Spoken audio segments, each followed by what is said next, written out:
ভলান্টিয়ারদের হাতেও আছে। বরগুনায় আমরা এমন ভাবে কন্ট্রোল করেছিলাম জনগণকে, প্রশাসন বলেছিল যে 20 জনের বেশি তারা জানাজা করতে দেবে না, হট্টগোল হবে। সেখানে আমরা দায়িত্ব নিয়েছিলাম। আমার পাশে দাঁড়িয়েছেন বৈষম্যহীন কারামুক্তি আন্দোলনের সংগ্রামী কেন্দ্রীয় জেনারেল সেক্রেটারি, তার নেতৃত্বে আমরা সেখানে কন্ট্রোল করেছিলাম আলহামদুলিল্লাহ। আপনারা দেখেছেন না? প্রশাসনও কেঁপে উঠেছিল, এরা ট্রেনিং প্রাপ্ত না, কিছুই না, তাৎক্ষণিক বায়াত নিয়ে তাৎক্ষণিকভাবে কিভাবে করলো। তারা যাওয়ার সময় আমাদের প্রশংসা করে গেছে। তো শৃঙ্খলার দায়িত্ব আমাদের না, প্রশাসনের। কার? প্রশাসনের এসেছিল আমাদের এখানে, এসে বলতে দেখেন বিশৃঙ্খলা যেন না হয়। আমি স্পষ্ট বলেছি এটা দায়িত্ব আপনার। এখানে যেন বিশৃঙ্খলা না হয় দায়িত্ব কার? প্রশাসনের। সভা সমাবেশ মিটিং মিছিল করা এটা বাংলাদেশের রাষ্ট্রীয় আইন অনুযায়ী এটা কি অন্যায়? আমরা মিটিং এর ঘোষণা কি গোপনে দিয়েছি? গত রাতে দিয়েছি না? এখানে যে আজকে প্রোগ্রাম হবে এটা কি প্রশাসন জানে না? প্রশাসন যে আমাদেরকে সতর্ক করে যায়, তারা যদি কোনো আশঙ্কা করে তারা এইখানে 10 জন 20 জন 30 জন পুলিশ দিল না কেন? দিছে, দেখেন দেখেন তাকান ক্যামেরা করে ঘুরান। এই যে এখানে কোনো লোক দেওয়া হয়নি, আমি মনে করি এটা তাদের দুরভিসন্ধি। তারা চাচ্ছে এখানে একটা হট্টগোল ঘটুক। আমি প্রশাসনকে স্পষ্টভাবে জানিয়ে দিতে চাই, জানিয়ে দিয়েছি, কিন্তু আপনাদের সবার সামনে আবার আরেকবার লাউডলি জানিয়ে দিতে চাই। সেটা হলো তাদেরকে আমরা বলেছি বিশৃঙ্খলা দমনের দায়িত্ব আপনাদের, আপনারা আইন শৃঙ্খলা বাহিনী, আমরা নই, আমরা সাধারণ জনগণ। হ্যাঁ, আপনি যেহেতু বলতেছেন সহযোগিতা করতে, যে সহযোগিতা করার জন্য লাঠি নিয়ে আসছে, তাহলে এই লাঠির ব্যবহার যদি হয় এটা প্রশাসনের অনুমতি ক্রমেই হচ্ছে, কারণ তারা বলেছে শৃঙ্খলা রক্ষা করতে। এখন যদি মুখে বলে না হয়, লাঠির প্রয়োজন হয় শৃঙ্খলা রক্ষার জন্য, ব্যবহার হবে। এর বিষয়ে কারো দ্বিমত আছে? কারো দ্বিমত আছে চলে যান। পরে আবার বলতে পারবে না বিক্রমপুরী এখানে মব মারাইছে। মব মারানি উপদেষ্টাদের আমরা গণি না। নাটক কম করো, প্রিয় জেনজি বলেছে, ওইটা আমরা শিখেছি ওদের কাছ থেকে। এখন আমরাও ওইটা বলি, ওই জেনজির ভাষাই বলি। মব মারানিদের আমরা 2 পয়সার দাম দেই না। মব মারানিরা তৌহিদি জনতা থেকে হাত গুটাই নিছে। তৌহিদি জনতা থেকে মব মারানি কি করছে? হাত গুটাই নিছে। এই জন্য মব মারানি উপদেষ্টাদের আমার পায়ের জুতার যে ধুলা, এইটুকু মূল্য আমি তাদের দেই না, যতদিন না তারা তওবা করবে।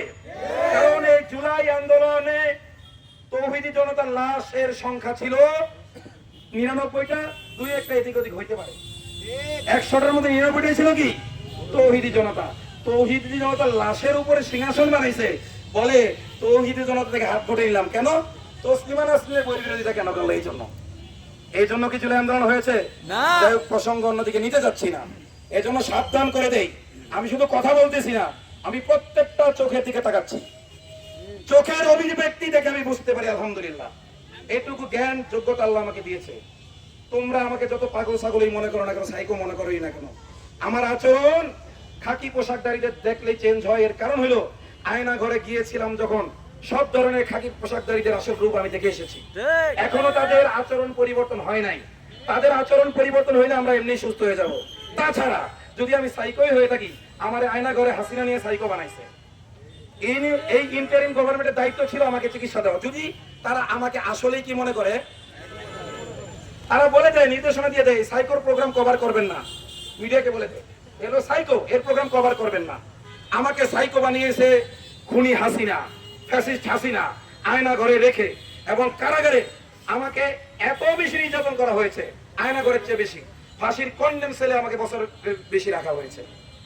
তো এখন এই ইন্টারিম যদি আমি তাদের বাসায় সাইকো হয়ে থাকি, যেহেতু হাসিনা বানাইছে, তোমরা জুলাই পরবর্তী সরকার, তোমার কি দায়িত্ব ছিল না আমাকে চিকিৎসা দেওয়া? তোমরা কি চিকিৎসা দিয়েছ? তাইলে আমি যদি সাইকো হয়ে এই দায়ভার তোমাদের, আমার না। এবার বলি,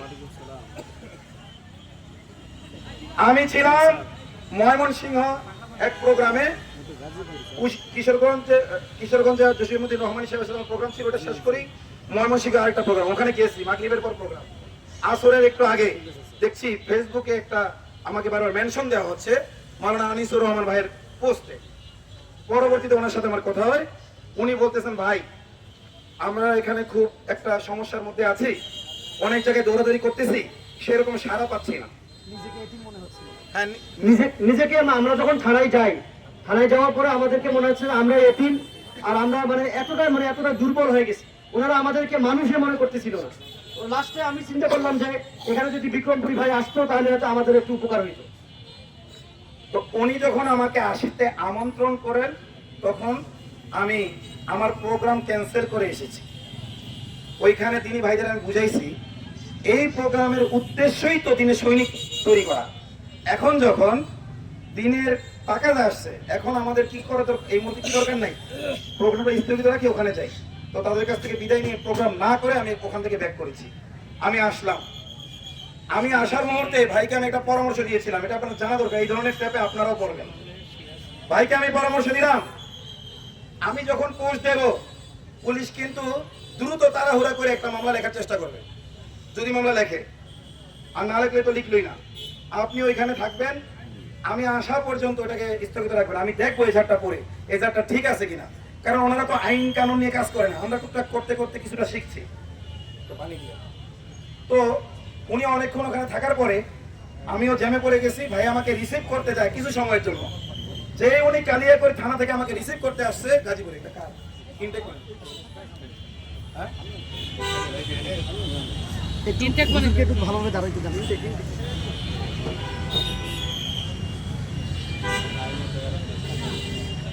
একটু চাপেন চাপেন চাপেন, এই যে এখানে ভাই করতেছে, আমি আলহামদুলিল্লাহিল্লাযী সাকানি আযবান ফুরাতান বিরহমাতিহি ওয়া লাম ইয়াজআলহু মিলহান উজাজান বিযুনুবিনা। সকল প্রশংসা সেই আল্লাহ তাআলার, যে আল্লাহ তাআলা আমাকে সুপেয় সুমিষ্ট ঠান্ডা পানি পানের তৌফিক দিয়েছেন এবং আমার গুনাহের কারণে এই পানিকে তিক্ত, লবণাক্ত এবং বিষাক্ত করে দেন নাই। তো আমি বলছিলাম যে আমার ভাই বলার পরে আমি আসতেছি, বললাম যে এজারটা লেখা আমি আসলে যেন মেয়ের মা বা মেয়ের বাপ এজারে কি করে সাইন করে, আমি আসার আগে যেন করে না, আপনি এটা বাস্তবায়ন করেন। উনি বলেন ঠিক আছে। পরবর্তীতে উনি ভাবছে আমি রাস্তা চিনবো কিনা, উনি একটু আমাকে আগে নিয়ে আসতে গেছে। এইটুকু সময়ের মধ্যে পুলিশ তাড়াহুড়া করে মেয়ের মাকে বাদী বানিয়ে একটা সাইন নিয়ে ওকে পাঠাই দিয়েছে। কোথায়? কোর্টে। কোর্টে পাঠিয়ে দিয়েছে, ওই ধর্ষককে কোর্টে পাঠিয়ে দিয়েছে। ধর্ষক কিন্তু গ্রেফতার করছে ওরা মৌখিক অভিযোগের ভিত্তিতে। যখন 2 মাস পরে আবার মানে বিচার কেন চাইবে এই কারণে আক্রমণ হয়েছে, এই আক্রমণ হওয়ার পরে কিন্তু ঘটনাটা ভাইরাল হয়েছে। আনিস ভাই তো মনে বলছেন এই কথা, আমাদের লাইভগুলো দেখবেন, বিস্তারিত বলার এখন সুযোগ নেই। তো আক্রমণ হওয়ার পরে মূলত কি এই ঘটনাটা ভাইরাল হয়। 2 মাস পরে যখন মেয়ের মার উপরে কি হয়, আক্রমণ হয়, এবং মেয়ের মাকে ফোনেও কি এই জয় নিজেই তোকে যেভাবে দর্শন করছি, তোমার মেয়েকে যেভাবে করছি তোকে ওইভাবে করবো, এই একই দর্শক, নাউজুবিল্লাহ। তো আমি যখন আসি, এসে দেখি যে এজার লেখা কমপ্লিট হয়ে গেছে। এজার লেখা কি হয়ে গেছে, কমপ্লিট হয়ে গেছে। আমি একটু সারমর্ম বলি আপনাদেরকে। তো আমি দেখলাম এজারে অসংখ্য ভুল। জয়ের বয়স দেওয়া হয়েছে 20। আপনারা তার টিকটকের ভিডিও দেখছেন না, তার বয়স কি 20 বলেন? আপনাদের অভিজ্ঞতা কি বলে তার বয়স 20 হবে? তার বয়স 20 হবে? এই দেখেন জনগণ যারা তার টিকটক দেখেছে, একটা ভিডিও দেখছেন না, যে সে একটা ভিডিও ছাড়ছে মুসলিম হেজাবি মেয়েদেরকে নিয়ে, যে মধু মধু রসমালাই রসমালাই, সে মুসলিম মেয়েদেরকে কি মনে করে?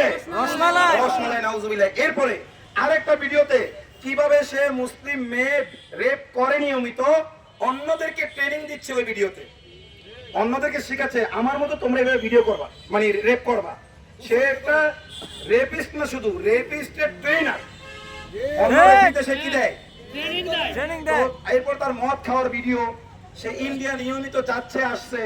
20 বছরের একটা ছেলেকে ইন্ডিয়া এত গুরুত্ব দেওয়ার কথা? ওখানে জয় শ্রীরাম পার্টির সাথে সে প্রোগ্রাম করে এখানে আসে, সেগুলো বুক ফুলিয়ে প্রচার করে। আবার সেদিক থেকে নিজেকে মজিববাদী দাবি করে, তার টিকটক আইডিতে সে লেখে আওয়ামী লীগ আবার ফিরবে। এগুলো ওপেনলি সে চলছে বাংলার জমিনে, এরকম অসংখ্য কুলাঙ্গার আছে।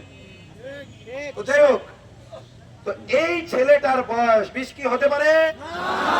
আচ্ছা, তার বয়স দিছে 20। এবার তার মামা, যে অন্তত তার থেকে 10 বছরের বড় হবে না হইলো, তার বয়সও দিছে 20।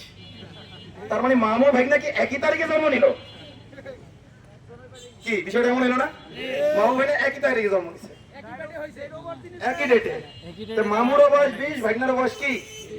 এরপরে মেয়েটাকে মেলায় নিয়ে যাওয়ার কথা বলে, দেখেন আপনাদের রাগ থাকতে পারে, ক্ষোভ থাকতে পারে যে এই মেয়েটা মুসলিম হয়ে হিন্দু পরিবারের সাথে মেলামেশা কেন করেছে। তারা পাশাপাশি দুইটা পরিবার ছিল, দুই পরিবারই ভাড়া থাকে। মেয়েরা 1 বছরের বেশি সময় ধরে ভাড়া থাকে, আর ওই হিন্দু পরিবারটা আছে 2-2.5 মাস, 2-2.5 মাস যাবত বা 3 মাস সর্বোচ্চ হবে, এর বেশি হবে না।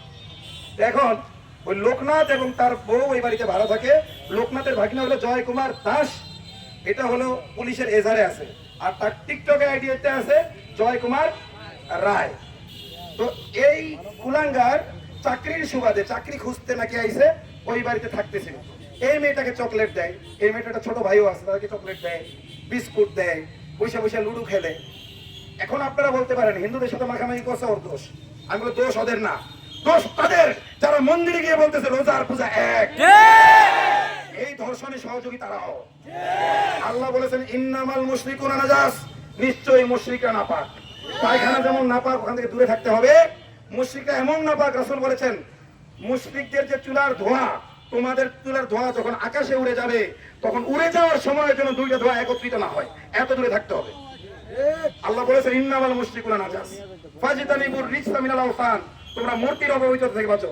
তো মূর্তিও যেমন নাপাক, মূর্তি পূজকরাও কি নাপাক। তবে হ্যাঁ, তারা যদি আমাদের দেশ ও ধর্মের বিরুদ্ধে কোনো ষড়যন্ত্রে লিপ্ত না হয়, তাদেরকে দান সৎকার করতে, তাদের উপকার করতে আল্লাহ নিষেধ করেন নাই। যেমন শুকরও তো নাপাক, তাই বলে কি শুকরকে অন্যায়ভাবে মারা যায় আছে? জায়েজ নাই। তার প্রতিও তো দয়া দেখাতে হবে, হবে না? এজন্য তাদের প্রতিও আখলাক দেখাইতে হবে। আর তারা তো মানুষ, আমাদের রক্তের সূত্র আছে আদম আলাইহিস সালামের সন্তান হিসেবে, আছে না? কিন্তু এই যে যখন তারা হিন্দুত্ববাদী হিসেবে আমাদের সামনে আসবে, মানুষ হিসেবে আসবে না, তখন তারা কি বলেন? কি নাপাক। এই জয় কুমার দাস নিয়মিত ইন্ডিয়ায় গিয়ে ইসকন মন্দিরে পূজা দিয়ে আসে, এগুলো সে তার টিকটক আইডিতে এগুলো পোস্ট করেছে। তো এই নাপাক এর সাথে যে মেয়েটা ওঠা বসা করেছে, এই মেয়েটা মাত্র তাইসিরুল মুক্তাদিতে পড়ে, মানে মাদ্রাসায় যে ভর্তি হবেন না, বলতে দেন, আমি জানি তো। মাদ্রাসায় যে ভর্তি হতে হয়, ভর্তি হওয়ার জন্য এটা প্রাথমিক ক্লাস আছে, মানে যেটা কোনো ক্লাসই না, মাদ্রাসায় ভর্তি হওয়ার উপযুক্ত হওয়ার জন্য একটা ক্লাস। এটাকে বলে তাইসিরুল মুক্তাদি, মানে প্রাথমিক শিক্ষা। এটা কি প্রাইমারি লেভেল থেকে ধরলে সর্বোচ্চ ভাই, এর উপরে যাওয়ার সুযোগ নেই, বরং এটা ভাইবেরও নিচে। এর শিক্ষা দেখলে আপনারা বুঝবেন যে এটা ভাইবেরও কি। তাহলে একেবারে প্রাথমিক লেভেল, 0 লেভেলের একটা শিক্ষার্থী, সে ধর্ম সম্পর্কে কি জানে? তার মা বাবা তো ওই সকল বয়ান দ্বারা প্রভাবিত, সেকুলারদের ইমান বিধ্বংসী বয়ান দ্বারা প্রভাবিত, যে ধর্ম যার যার, উৎসব সবার। আপনারাই বলেন এগুলো, এখন ওই উৎসবে গিয়ে ধর্ষিতা হইলে তখন আবার বলেন যে গেল কেন, এটা দ্বিচারিত হয়ে গেল না? আপনারাই বলেন ধর্ষণ, যারা বলে এই যে রোজা আর পূজা মুদ্রার এপিট ওপিট, তাদের অনুসারীরাই দেখতেছি বলতেছে গেছে কেন। তোমরা যখন বলো রোজা আর পূজা মুদ্রার এপিট আর ওপিট, তাহলে যাবে না কেন? এপিট আর ওপিট হলে তো যাবেই। এই জন্য এই ধর্ষণের দায় দায়িত্ব শুধুমাত্র ধর্ষকের উপর না, যারা রোজা আর পূজাকে এক বানায় তাদের উপরে দায় দায়িত্ব আছে না? এরপরে আসেন, মেয়েটা এভাবে মেলামেশা করতে করতে ওরা চালাকি করে লোকনাথ বাসাটা চেঞ্জ করলো, কারণ ওইখানে রেখে তো দীর্ঘদিন ধর্ষণ করা যাবে না। মেটিকুলাস প্ল্যান সাজিয়ে তারা ওখান থেকে বাসা চেঞ্জ করে আরেক জায়গায় নিয়ে গেছে।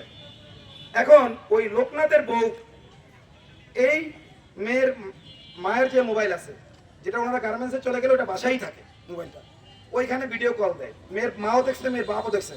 এখন কথা বলে কে? লোকনাথের বউ। আন্তরিকতা মনে করেছে, এটা স্বাভাবিকভাবে ওনারা নিয়েছে। তো এই বাসা ছেড়ে দেওয়ার 1 সপ্তাহ 10 দিন পরেই মেলায় নিয়ে যাওয়ার নাম করে, যে মেলা হচ্ছে, এই মেলার কারণে অসংখ্য মানুষ আপনার ভার্জিনিটি নষ্ট করতেছে। এই যে মেলা, কালকে আমি ওসিকে জিজ্ঞেস করেছি, এই মেলার কি অনুমোদন কেউ দিয়েছে? ডিসি দিয়েছে? বলছে না। কোন রকমের কাগজ আছে? এত বড় একটা মেলা করতেছে, এত 1 মাস 1.5 মাসে বেশি হয়ে গেছে, তো বলতেছে না। তুমি তাহলে এখন আছে কিভাবে? চেষ্টা করতেছে উচ্ছেদ করার। কেমন চেষ্টা করতেছে তোমরা? হেফাজতের এক রাতে লক্ষ লক্ষ মুসল্লিকে তোমরা কানে ধরে পাঠাই দিলা, পাছায় লাথি মেরা, সেটা পারলা। আর এখানে কেন পারো না? এখানে পায়ে জোর থাকে না লাথি মারার, এখানে আসলে অবশ হয়ে যায় না। আমরা বুঝি কি এগুলো কে কত খেয়েছ, এই মেলার লোকেরাই বলে বেড়াচ্ছে। যে 1 কোটি টাকা দিয়ে বসছি এমনি উঠে যাবো? তার মানে তোরা খাইছ থেকে তোরা উঠতে পারছ না। এখনো মেলা উচ্ছেদ করতে যারা ব্যর্থ, ওরাই তো খাইছে, সরষের মধ্যেই তো ভূত। যাই হোক, এই মেলার কারণে আমার বোন ধর্ষিতা হয়েছে। আমার মেয়ে, ও তো আমার বোনের বয়সী না, আমার মেয়ে বয়সী। আমার মেয়ে আশামণি ধর্ষিত হয়েছে কেন? এই মেলার কারণে। এই মেলায় আনার কথা বলে তাকে ঘর থেকে নিয়ে আসছে। এই ধরনের মেলায় এনে মেলায় আনার কথা বলে তাকে নিয়ে গেছে লোকনাথের নতুন যে বাসা, সেই বাসায় নিয়েছে। আমি মেয়েটার সাথে কথা বলেছি, ভিডিও আছে আমার কাছে। আমার লজ্জা লাগছে, আমি পোস্ট করতে পারিনি এখনো। এটা 3-4 দিন আগের ভিডিও। পুলিশ তাকে ফরেনসিকের নাম করে কোর্টে নিয়ে ওই গাইনি বিভাগে নিয়ে আটকে রাখছে। আমাকে ঢুকতে দেয় না, যে গাইনি বিভাগে ঢুকতে পারবে না পুলিশ মানুষ, মানে আমরা যেন ভিকটিমের সাথে কথা বলতে না পারি। এরপরে পুলিশের ভেরিফাইড থেকে যাতে ভিকটিম পেলে ভালোভাবে দিতে পারে, ভিকটিম আমাদের কাছে থাকলে তো আমরা তাকে জিজ্ঞেস করবো, তথ্য যাচাই করবো। এই জন্য ফরেনসিক যেখানে 1-2 দিনের মধ্যে হয়ে যাওয়ার কথা, বুধ গেল, বৃহস্পতি গেল, শুক্র গেল, শনি গেল, রবি গেল, সোম গেল, আজকে বার মঙ্গলবার, এখনো পর্যন্ত ফরেনসিক কমপ্লিট হয় নাই। 1 সপ্তাহ হয়ে গেছে। এতদিন কি লাগে ভাই? টাকার কথা না, সাক্ষী নিলাম ডাক্তার, আমি তো হুজুর মানুষ, আমি তো জানি না। তাহলে এই যে দেখেন, এই প্রশ্নটা কেন করছে? যাতে এই তথ্যগুলো আমরা তার থেকে জানতে না পারি। তো যেই দিন এখানে প্রোগ্রামটা হইলো, আমার আসতে দেরি হয়েছে কেন এটা বলি। আগের প্রোগ্রামে আমি চলে গেছি, দেখলাম যে ওরা মনে করবে আমি প্রোগ্রামে থাকবো, ওরা মনে করবে আমি প্রোগ্রামে আসবো, তো ওইখানকার পুলিশ উদাসীন থাকবে। তো আমি কৌশল করে ওইখানে ঢুকে গেছি মেয়ের রুমে। গাইনি বিভাগের সকল মা বোনদের বলছি, দেখেন মা বোন, আমাদের এই মেয়েটার সাথে প্রহসন করা হচ্ছে, সে সঠিক বিচারটা পাচ্ছে না, পুলিশ আমাকে ঢুকতে দিচ্ছে না, আপনারা বিরোধিতা করেন, আমি একটু ঢুকি।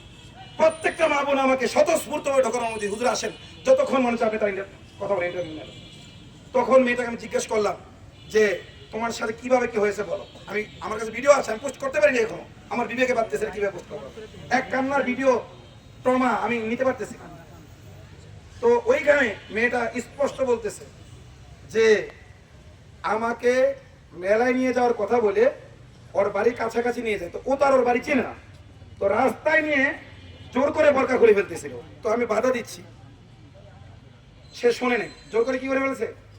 বোরকা। কেন? কারণ হিন্দু ঘরে যদি বোরকাওয়ালি ঢোকে, আশেপাশের প্রতিবেশীরা সন্দেহ করতে পারে। এই জন্য রাস্তা থেকে কি তাকে বোরকা খুলতে বলছে। এখানে মেলায় যেতে হলে বোরকা পরে যাওয়া যায় না, মেলায় যেতে হলে বোরকা খুলতে হবে। তারপরে খুলতে চাই, জোর করে বোরকাটাকে খুলছে রাস্তা থেকে। এরপরে ওইখান থেকে নিয়ে গেছে তার কোথায়? বাসার ভিতরে। প্রথম বলে যে আমি বলছি তোমাকে কে কে অত্যাচার করছে? বলছে আমাকে প্রথম 2 বার জয় অত্যাচার করে। এরপর আমার আর কোনো জ্ঞান ছিল না, আমি ওখানে কয়দিন ছিলাম আমার জ্ঞান ছিল না। 3 দিন তো মেয়ের মা বাবার হিসাব অনুযায়ী এই হিসাবটা করছে মেয়ের মা বাবা, তাই মেয়ে জানে 3 দিন, কিন্তু মেয়ের কোনো কি ছিল না যে 2 বার ও করছে। এরপরে কে করছে না করছে আমি কিছু জানি না। এরপরে আমার যখন হুশ ফিরে, একটু হুশ হালকা হালকা, ওরা আমাকে একটা বাসে উঠে দেয়। আমি বাস থেকে নাইমা এক জায়গায় পানি খাইতে গেছি, পানি খাইতে গিয়ে অজ্ঞান হয়ে পড়ে গেছি। কথা বুঝতে পারছেন? অজ্ঞান হয়ে যখন পড়ে গেছে, তখন মানুষ জড়ো হয়েছে জায়গায়। জড়ো হওয়ার পর এক মহিলা তাকে চিনতে পারছে, এক কাজের বুয়া, বৃদ্ধ মহিলা। তখন সে শনাক্ত করছে, পরে কয়েক ধরাধরি করে তার বাড়িতে তাকে দিয়ে আসছে। বাড়িতে যখন দিয়েছিস, মেয়েটা তার মাকেও চেনে না, মেয়েটা তার বাবাকেও চেনে না, খালি চিৎকার চেঁচামেচি করে কান্নাকাটি করে, কাউকে চেনে না। বাড়িওয়ালা পড়ছে বিপদে, যে বাড়ি ভাড়া দিয়েছি টিনের ঘর, চিল্লাইলে তো বাইরে যায়।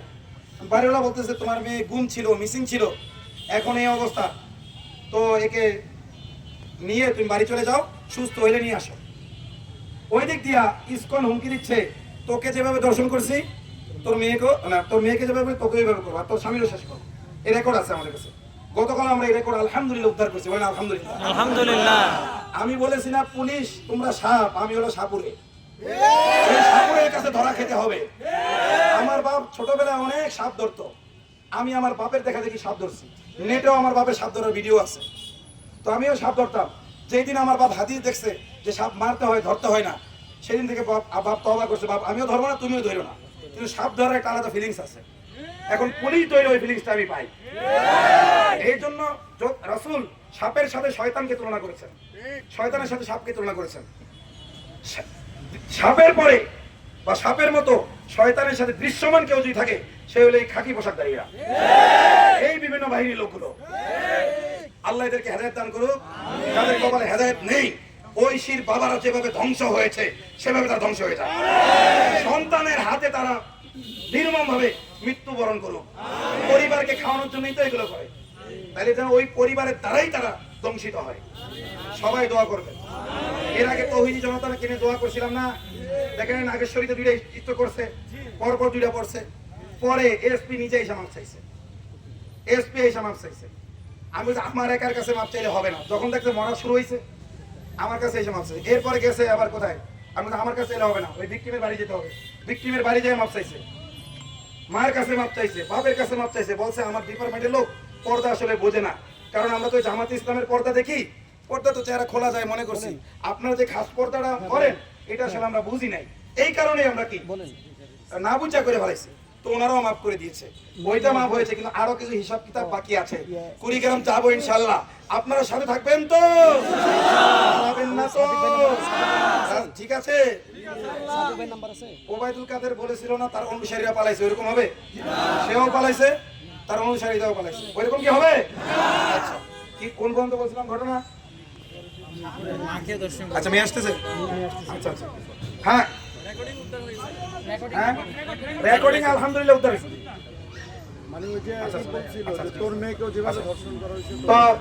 ইসকন হুমকি দিচ্ছিল ওই জায়গায় ছিল।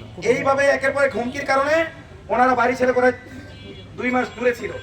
পরে যখন আবার ফিরে আসে, মেয়ে যখন ঠান্ডা হয়ে গেছে আর কান্নাকাটি করে না, ওনারা তো ভাই পেটের দেহে আসতে হয়েছে আবার, কারণ একজন গার্মেন্টসের শ্রমিকের মর্যাদা কতটুকু আছে? গার্মেন্টসের আসল শ্রমিকের মর্যাদা তৈরি দিতে পারে না, পতিতাদেরকে শ্রমিকের মর্যাদা দিতে চাচ্ছে।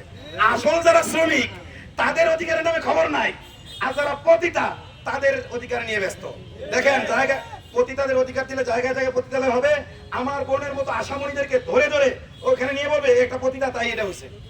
কারণ বামপন্থীরা আশামণিকে পতিতা হিসাবে তাদের পেজে লিখতেছে যে চকলেটের বিনিময়ে যেহেতু হয়েছে তাহলে পারিশ্রমিক দিছে, সে একটা পতিতা বলে। নাউজুবিল্লাহ। এই বামপন্থীদেরকে আমরা ছাড়বো না, এটা মুসলিম বঙ্গ।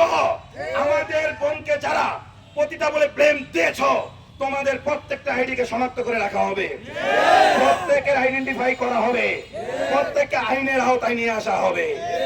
পুলিশ যদি আইনের আওতায় নিয়ে না আসে, পুলিশকে জনতার আইনের আওতায় নিয়ে আসবো আমরা ইনশাআল্লাহ। এই জনতা হইল মুসলিম সংখ্যাগরিষ্ঠ দেশ, তোদের গণতন্ত্র অনুযায়ীও সেই হিসাবে জনতার আদালতে আসলে ইসলাম অনুযায়ী তোদের বিচারটা হবে।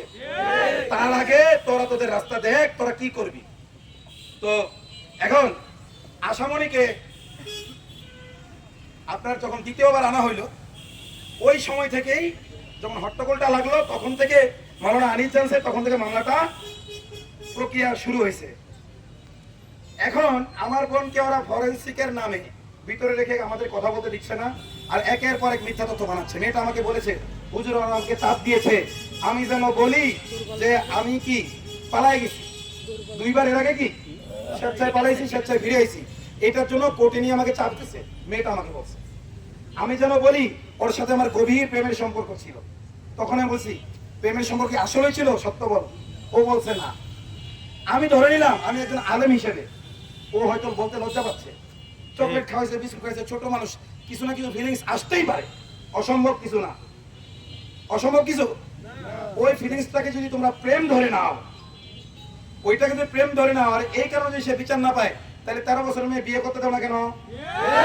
13 বছরের মেয়ের কনসেন্ট যদি গ্রহণযোগ্য হয়, তাহলে যদি বিয়ের সময় তো মেয়ের কনসেন্ট থাকে, মেয়ের বাপের কনসেন্ট থাকে, দাদার কনসেন্ট থাকে, 14 গোষ্ঠীর কনসেন্ট থাকে, তো পুরো সমাজবাসীর কনসেন্টে যেটা হয় সেই কনসেন্ট গ্রহণযোগ্য না। কিন্তু হিন্দু যদি নিয়ে ধর্ষণ করে, আর যেহেতু মেলায় যাচ্ছিল, ওই মেলায় যাওয়াটাকেই যদি কনসেন্ট হিসেবে ধরে নেওয়া হয়, তাহলে এই বিচার ব্যবস্থা কি, এই পুলিশকে কি সঠিকভাবে তারা আইনি প্রক্রিয়া এগোচ্ছে বলা যাবে, নাকি তারা প্রহসন করছে? এবং করেছে কোথায়? পুলিশের ভেরিফাইড পেজ থেকে বলছে যেটার প্রেম ঘটিত বিষয় তেমন কিছু না। এবং কি হয়েছে, আরো 2 বার সে পালাইছে। তো আমি বলেছি প্রেম হইলেও হইতে পারে, আমি অস্বীকার করবো না, স্বীকারও করবো না, কিন্তু পালাইতে গেলে ওটা ডকুমেন্ট থাকবে, বাড়িওয়ালা জানবে, মা জানবে, বাপ জানবে। এইবার যেমন জিডি হয়েছে, এর আগেও 2 বার থানে কি হবে?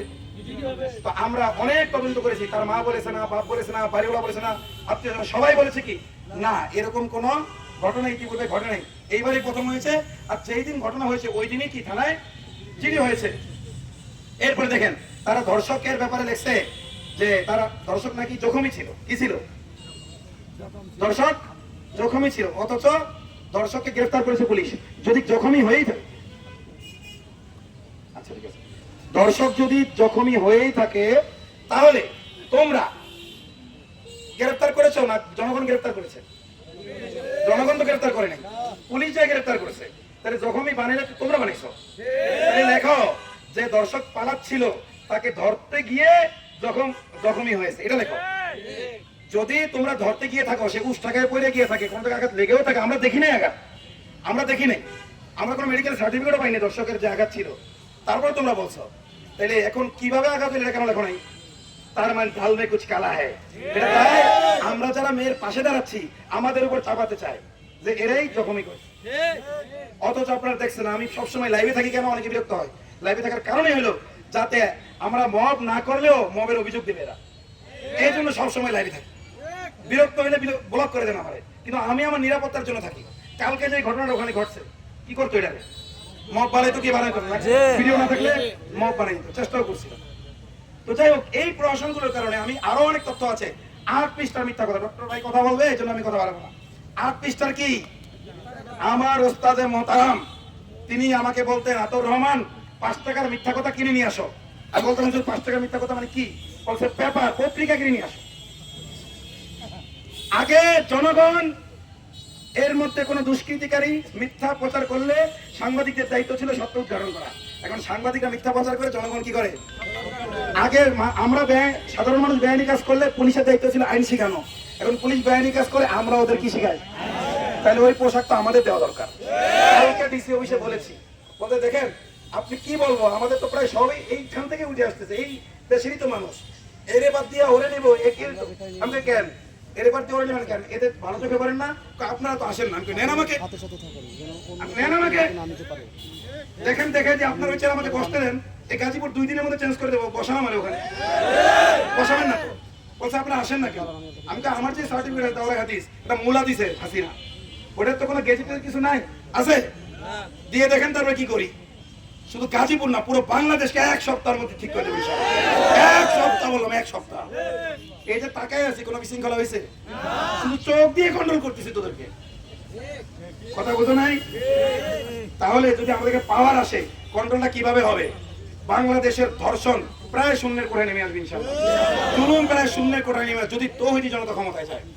তবে সেটা কখনো গণতান্ত্রিক প্রক্রিয়া সম্ভব না, আল্লাহ তৌফিক দান করুন। তো যাই হোক, এই যে পুলিশের 8 পৃষ্ঠার মিথ্যা কথা, এটা জানার জন্য আমি তদন্তকারী আয়োগে ফোন করেছি বারবার, একবার ওই কুলাঙ্গার ফোন ধরে নাই। ওসিকে ফোন করেছি, সে প্রথমবার ধরে আর ধরে নাই, প্রথমবার ধরে আর ধরে নাই, কারণ তখন প্রেস খেয়ে যাচ্ছে কথা। আর ও তদন্তকারী আয়োগ একবার ধরছিল, বলছে একটু পরে আবার কল ব্যাক করতেছি, যেটা আপনারা দেখছেন লাইভে। আর কল ব্যাক করে নাই, আমি দিলেও কি ধরে নাই। তখন বুঝেছি তুমি তো সাপুরের কাছে যায় বিন বাজাইতে হবে, যশোরে বসে বিন বাজালে এই সাপ ধরা যাবে না।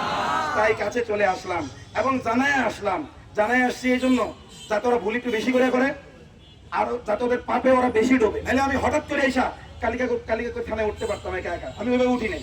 জানাই আসছি যাতে অপরাধের পরিধি বাড়ে। তো আমি যখন জানাই আসছি, তারা হুড়া করে এর মধ্যে আরো অন্যায় করছে। তো আমি তাকে জিজ্ঞেস করব যে এগুলোর ব্যাপারে আপনি তথ্যগুলো যে দিয়েছেন, ডকুমেন্ট কি? আমার জানার অধিকার আছে না? মেয়ের অভিভাবক, বৈধ অভিভাবক মেয়ের বাপ, রাষ্ট্রীয়ভাবে এবং ইসলামিক দৃষ্টিতে মেয়ের বাপ আবার আমার হাতে বায়াত হয়ে আমাকে অভিভাবক বানাইছে। এখন মেয়ের বাপ বলছে হুজুর আপনি যেভাবে বলেন ওইভাবে।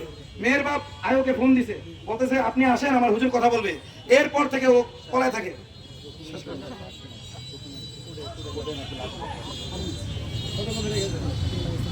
তো এখন ডকুমেন্ট দিয়ে দিলাম, অনেকগুলো মিথ্যা কথা ওখানে আছে। তো আমি তাকে জিজ্ঞেস করব, আমি আর মেয়ের বাপ থাকবে এক জায়গায় বসে চা খাবো, এটা দাওয়াত দিস থাকে।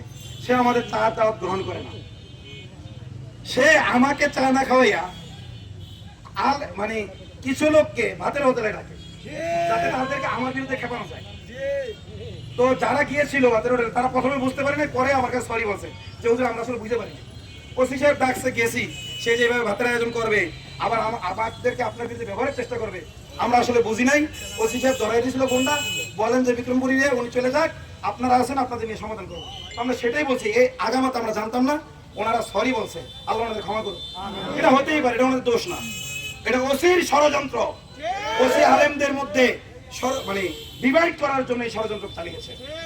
এই অসংগত এখনো অব্যাহত আছে। আপনারা কি এটা হতে দেবেন না রুখে দেবেন? রুখে দেবো। তো ওকে আমরা বারবার বসতে চাইছি, সে বসতে রাজি না। তখন আমি খালি খোঁজ নেই ও কি থানায় আছে কিনা, তো আমি থানার দিকে গেলে ও চলে আসে অন্য জায়গায়। ও যখন হাসপাতালে যায়, যখনই সময় আমি যাচ্ছি হাসপাতালে, ও ওখান থেকে আবার বেরিয়ে চলে আসে।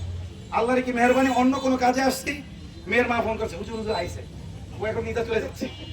মেয়ের মা আমাকে ফোন করছে, ওই সময় আমি সাক্ষাৎকার দিচ্ছিলাম মিডিয়াতে। সাক্ষাৎকার রেখেই আমি চলে গেছি, আমার এই যে জুতা ছিঁড়ে গেছে, পরে আমি একটু আগে সিলাইছি জুতা, এক দৌড়ে আসছি। ও আমাকে দেখে আবার গাইনি বিভাগের ভিতরে ঢুকছে। এখন ওই হাসপাতালে যে মেয়েগুলো আছে, এগুলো এত জঘন্য, একটা মেয়ের পাশে দাঁড়ানো উচিত ছিল না? এরা ওই কুলাঙ্গারকে গাইনি বিভাগে ঢুকতে দিচ্ছে, আমাকে ঢুকতে দেবে না। ওর সাথে একটু কথা বলে ঢুকতে দেয়, আমাকে ঢুকতে দেয় না। আমি এলাও না, ও এলাও। তার মানে আমরা পুরুষ, ও হলো ট্রান্সজেন্ডার। যেহেতু হারাম খাইতে খাইতে ধ্বজভঙ্গ রোগী হয়ে গেছে, ওর নাক পল্টু শেষ, এই কারণে ও ভিতরে গেলে সমস্যা নাই। কিন্তু আমি তো একটা প্রকৃত পুরুষ, আমার বড় দুইজন, আমার মধু ব্যবসা আছে, নিচে কাটি। তো এই কারণে হয়তো তারা আমাকে যাইতে দেয় নাই। মানে কেন বলতে দেন আমাকে, কেন আমার যেতে দিল না? ও যদি যাইতে পারে, ওদের চরিত্র কি ফুলের মতো পবিত্র? হ্যাঁ, কিন্তু অসংখ্য তৌহিদি জনতা আছে যারা এই দাবি করতে পারে কিন্তু করে না আল্লাহর ভয়ে। আল্লাহ বলেছে তোমরা নিজেদেরকে পবিত্র দাবি করবে না, যতই পবিত্র হোক। এই জন্য আমরা বলি রব্বানা যালামনা আনফুসানা, আল্লাহ আমরা অপরাধী, আমরা পবিত্র না। তো এখন ও যে দেখা দিল না, টয়লেটে যেয়ে পড়াইল, পরে ওখান থেকে যে লুকচুরি গুলো হয়েছে আপনারা দেখছেন না? সে আমাদেরকে একটা গুজব ছড়ে এক্সিট দিয়ে বেরিয়ে গেছে, আসলে সে বেরোয়নি। এটা আমাদের গুজব ছড়ে যাতে ওখান থেকে আমরা চলে আসি। কিন্তু যখনই চলে আসছি, পুলিশ প্রটেক্ট করে তাকে আবার আনতে গেছে। বাকি ঘটনা আপনারা জানেন, সামনের চেয়েও বড় ঘটনা ঘটতে পারে। ঘটনার জন্য আমরা প্রস্তুত আছি। শহীদ হওয়ার জন্য কে প্রস্তুত আছেন?